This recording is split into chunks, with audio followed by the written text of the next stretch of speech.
What question we have? What question we have? Read the question loudly. A shopkeeper had a ball of jute string measuring 15 meter. He sold to 1 pound 4 meter to the first customer and 1 pound 3.5 meter to the second customer. What length of jute string is left with him? Very good. The question is jute की string उसके पास है कितनी है? 15 metre की string है. कितनी है? 15 metre की स्ट्रिंग है.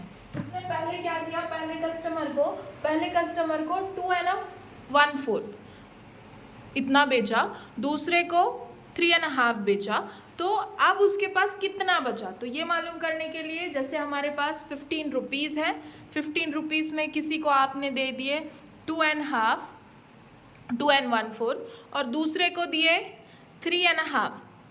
तो आप क्या करोगे? ये दोनों का प्लस करोगे एंड देन उसको क्या करोगे? 15 में से माइनस कर दोगे. तो आपके पास कितने बचे वो आपको पता चलेगा. फॉर एग्जाम्पल 15 रुपये आपके पास हैं, आपने किसी को 3 रुपये दिए और किसी को 2 रुपये दिए. ठीक है, आपको और आपके पास कितने बचे पूछा. तो आप क्या करोगे? पहले 3 और 2 5 और 15 में से 5 निकाल दोगे. आपके पास कितना बचा ये आपके पास आ जाएगा. ओके, तो ये था question. Now what we have to do? We have to convert this mixed fraction into simple fraction. The numbers given here in mixed fraction. What we have to do? We have to convert it into a simple fraction.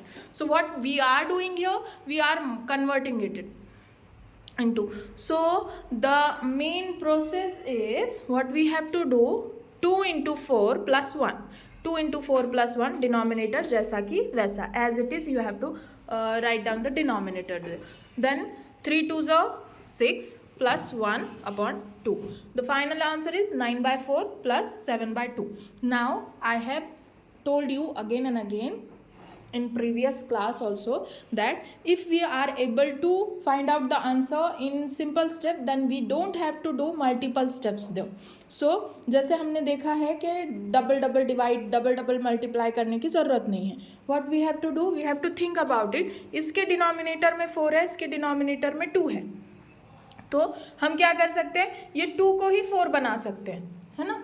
We don't have to do कि 2 से इसको multiply करो then 4 से इसको multiply करो. ये बहुत lengthy step होगा. If we can do smart work then we don't have to do hard work. Okay, so for smart move what we will do, we will multiply this fraction by 2. Okay, now we are multiplying it. Alyan, don't talk. 9/4 plus 7 into 2 upon 2 into 2. The final answer is 9 plus 14 upon 4. That is 23. What trick I have told to you? If in any number you have to add 9, आप क्या करोगे? 23 में add 9 करना है तो क्या करोगे? इसमें से एक लेकर के इसको दे दो. कितना आंसर आता है? बोलो. 32. क्या आता है? 32. वैसे ही 14 में आपको ऐड 9 करना है. ये बेसिक है. हाँ, ये बेसिक ट्रिक मैं तुमको बता रही हूँ. 14 में ऐड 9 करना है. क्या करोगे? इसमें से एक निकाल के इसको दे दो. Answer is 23. अंडरस्टूड? 9 कहीं भी ऐड करना हो तो आपको. तो ये चीज़ आपने की 23/4. Now the sold string is 23/4. Now what we have to do? We have to find out left out string. बची कितनी है वो मालूम करना है. तो बची कितनी है मालूम करने के लिए हम क्या करेंगे? 15 में से 23/4 निकाल देंगे. What we are doing here, if we are not having any number here, then we have 1 there. So we are making denominator same. We are multiplying 15/4 and dividing also. Then the final answer is 60 minus 23 upon 4. That is 37 upon 4. For subtracting, some basic tips and tricks you have to remember. अगर आप basic tips and tricks ध्यान में रखते हो तो आपका calculation बहुत easy हो जाता है. आप सिर्फ देख करके ही पता कर सकते हो कि इसका आंसर क्या होगा. तो but you have to practise. If you are not able to practise it, if you are not practising it, then it is not possible कि आपको सारी चीज़ें आएँ. So you have to practise it again and again, repeat it again and again and think about it. Okay, is there any doubt?